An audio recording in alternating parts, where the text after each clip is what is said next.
नमो नमः छात्रा। मैं नेहा जैन आज आपको संस्कृत व्याकरण में पुरुष का अध्ययन करा रही हूँ। पुरुष किसे कहते हैं? जो वक्ता, श्रोता अथवा अन्य का बोध कराता है पुरुष कहलाता है। पुरुष का अर्थ होता है व्यक्ति। यह व्यक्ति 3 प्रकार का होता है। पहला, वक्ता अर्थात जो बोल रहा है, यानी कि जिससे आप बातचीत कर रहे हैं उसमें जो केवल बोले जा रहा है वो वक्ता यानी बोलने वाला।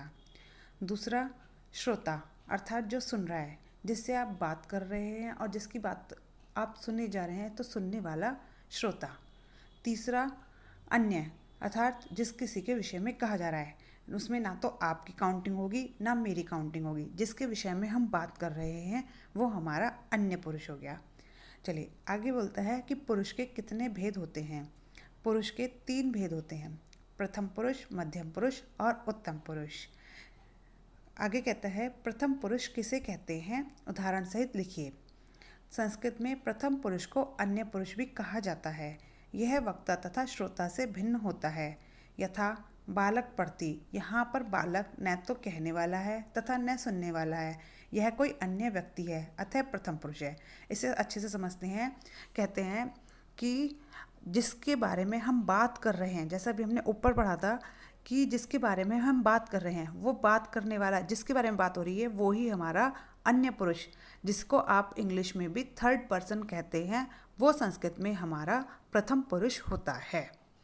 जैसे कि आपने बोला वह पढ़ती है, अब वह में ना तो मैं हूँ ना आप हैं, तो वह कोई और ही है जो हमारा तीसरा व्यक्ति है, वो है हमारा प्रथम पुरुष में आएगा। जैसे इसमें भी लिखा है, एग्जाम्पल में दिया है, बालक है पठती, बालक पढ़ता है। आप भी नहीं है बालक, मैं भी नहीं हूँ बालक, तो जिसके बारे में बात कर रहे हैं बालक, वो तीसरा व्यक्ति है।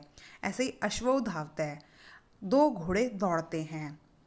ठीक है, आप भी घोड़े की कैटेगरी में नहीं आते, मैं भी नहीं आती, तो दोनों कौन हो गए घोड़े, कोई थर्ड पर्सन हो गया। ऐसे ही वानरा पश्यन्ति, बंदर देखते हैं, तो बंदर ना तो आप हैं ना मैं हूँ, तो इसीलिए क्या हुआ, बंदर भी हमारे थर्ड पर्सन हो गए। तो अब इसमें एक बात और समझेंगे हम लोग। बालक है यानी एक वचन, अश्वौ यानी 2 वचन और वानरा यानी बहुवचन। कि जैसे जैसे हम लोग वचन को डिवाइड करते हैं हमारी विभक्ति भी चेंज होती जाती, वचन चेंज होता जाता है। तो बालक है यानी कि एक बालक, ठीक है, उसके साथ हमने क्रिया क्या लगाई, पठती।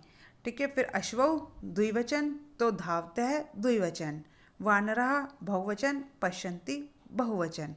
प्रथम पुरुष में कहता है कि जिसमें ना तो आपकी बात होती है ना मेरी बात होती है, ना तो बोलने वाला होता है ना सुनने वाला होता है, कोई तीसरा ही होता है, वहाँ पर आपका प्रथम पुरुष होता है। चलिए फिर नेक्स्ट है आपका मध्यम पुरुष। मध्यम पुरुष किसे कहते हैं, उदाहरण सहित समझाइए। अब कहता है किसी भी वाक्य को सुनने वाला व्यक्ति श्रोता कहलाता है। संस्कृत में इसके लिए त्वम, युवाम, यूयम पद का प्रयोग होता है। अब सुनने वाला, मैं बोल रही हूँ और आप लोग सुन रहे हैं, तो आप सब लोग श्रोता की कैटेगरी में आएंगे। ठीक है, अब इसमें आपको पिक्चर दी है, जैसे त्वम गृहम गच्छसि, तुम गृहम घर, गच्छसि जाते हो, तुम घर जाते हो। युवाम गृहम गच्छत, युवाम तुम दोनों, गृहम घर, गच्छत जाते हो, तुम दोनों घर जाते हो। यूयम गृहम गच्छत, यूयम तुम सब, गृहम घर और गच्छत जाते हो। अब देखिएगा इसमें त्वम गृहम गच्छसि, अब तुम घर जाते हो, बोलने वाली मैं, लेकिन घर जाने वाले आप, यानी जिस आपने सुना तो आपने वो वर्क किया। तो मध्यम पुरुष कहता है वक्ता के द्वारा जो श्रोता सुनता है और उसके बाद जो काम करता है, सुनने वाला जो हुआ मेन, वो आपका मध्यम पुरुष कहलाता है। अब हमने एक वचन में बोला तुम घर जाते हो, लेकिन द्विवचन में बोला युवाम गृहम गच्छत, कि तुम दोनों घर जाते हो, और यूयम गृहम गच्छत यानी तुम सब, यानी एक वचन, द्विवचन और बहुवचन, यानी सिंगुलर, ड्यूल और आपका प्लूरल। ठीक है, आगे की बात करते हैं फिर नेक्स्ट की। कहता है उत्तम पुरुष किसे कहते हैं, तो कहता है वाक्य में वक्ता उत्तम पुरुष कहलाता है। संस्कृत में इसके लिए अहम, आवाम, वयम पद का प्रयोग होता है। अब समझते हैं इसको। अब वक्ता कौन, मैं, यानी जो बोलने वाला है, जो बोलता है वो वक्ता। अभी जैसे इसने बोला अहम पाठम पठामि, मैं पाठ पढ़ता हूँ। आवाम पाठम पठावे, हम दोनों पाठ पढ़ते हैं। अब इसमें कौन हो गए दो जिसको मैं इंडिकेट करूँगी। ठीक है, अगर सपोज करो मैंने किसी का नाम ले लिया कि मैं और श्रुति पाठ पढ़ते हैं, तो मैं और श्रुति कौन हो गए, हम दोनों। ठीक है, उसके बाद कहता है वयम पाठम पठावे, हम सब पाठ पढ़ते हैं। अब हम सब कौन हो गए, जितनी भी हमारी पूरी क्लास को, जिस क्लास में मैं पढ़ा रही हूँ उसमें ये चैप्टर समझा रही हूँ, तो वहाँ क्या हो गया, मैं और हम सब स्टूडेंट हम सब में आएंगे, तो उसके लिए हम यूज़ करेंगे वयम। क्लियर। इसको एक और अच्छे तरीके से देखते हैं, फिर से देखिएगा, फिर से दिखाते हैं। बालह पठती, यानी बालक पढ़ता है। तो अब ये आपका कौन सा पुरुष हुआ, क्योंकि ना तो आप बालक हैं ना मैं बालक हूँ। बालक कौन है, थर्ड पर्सन, तो यहाँ हुआ हमारा प्रथम पुरुष।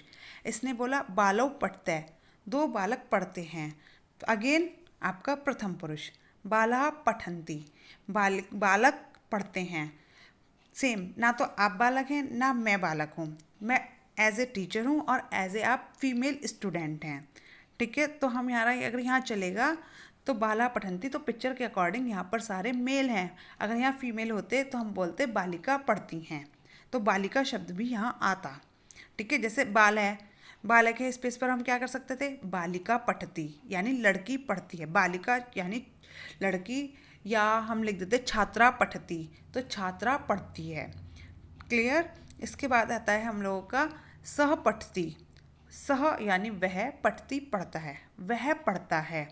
तो वह कौन हो गया, ना तो आप हैं ना मैं हूँ, तो वह कोई थर्ड। ऐसे तो पढ़ता है, वे दोनों पढ़ते हैं। अब वे दोनों कौन है, ना तो आप जानते हैं ना मैं जानती हूँ, लेकिन बात हो रही है किसी और दोनों की। ठीक है, ते पठंती, वे सब पढ़ते हैं। अब वे सब कौन है, ना आप जानते हैं ना मैं। अगर हमने जैसे बोला कि लड़के मैदान में खेल रहे हैं, अब कौन से लड़के हैं हमने इंडिकेट तो किया नहीं, तो इसीलिए जिसकी आइडेंटिफाई नहीं होता है, या हम जिनको पर्टिकुलर नाम लेके बात करते हैं, वो सब हमारे थर्ड पर्सन में जाते हैं। थर्ड पर्सन यानी संस्कृत का प्रथम पुरुष। क्लियर। चलिए अभी हम देखते हैं दूसरी पिक्चर। अब कहता है तुम पठसी, तुम पढ़ते हो। अगेन तुम कौन हो गए, मध्यम पुरुष। युवाम पठते, तुम दोनों पढ़ते हो, यानी कि तुम में कौन हो गया, श्रेया, श्रुति, कोई भी दो लड़कियां हो सकती हैं या दो बच्चे हो सकते हैं। लेकिन कब, जब किसी सामने वाले के द्वारा बोला जाएगा कि हाँ इन पर्टिकुलर वो दो लोग, जैसे राम और श्याम तुम जाओ, लेकिन बाकी सारे बच्चे कहाँ रह गए, वहीं रह गए। ऐसे आगे कहता है यूयम पढ़ता है, तुम सब पढ़ो। अब तुम सब में सबके नाम अगर मैं इंडिविजुअली लेते चली जाऊँ, उनको ना लेके क्या करूँ, एक साथ बोल दूँ तुम सब पढ़ो। ऐसे ही फिर आगे कहता है उत्तम पुरुष में अहम पठामी, मैं पढ़ता हूँ। अकॉर्डिंग टू पिक्चर, अहम पठामी मैं पढ़ता हूँ। नॉर्मली मैं बोलूँगी अहम पठामी, तो मेरी हिंदी जाएगी इसकी मैं पढ़ती हूँ। ठीक है, फिर कहता है आवाम पठावे, हम दोनों पढ़ते हैं। अब हम दोनों कौन होंगे, जिसको मैं इंडिकेट करूँगी वो, या हमारे साथ जो भी सामने होगा मेरे उसको। ठीक है, फिर वयम पठामे, हम सब पढ़ते हैं। हम सब कौन हुए कि उस टाइम पर जितने भी हम लोग एक साथ होंगे उन सब के लिए बोला जाएगा कि हम सब पढ़ते हैं। ओके, चलिए अब आपको अभ्यास कार्य दिया जाता है,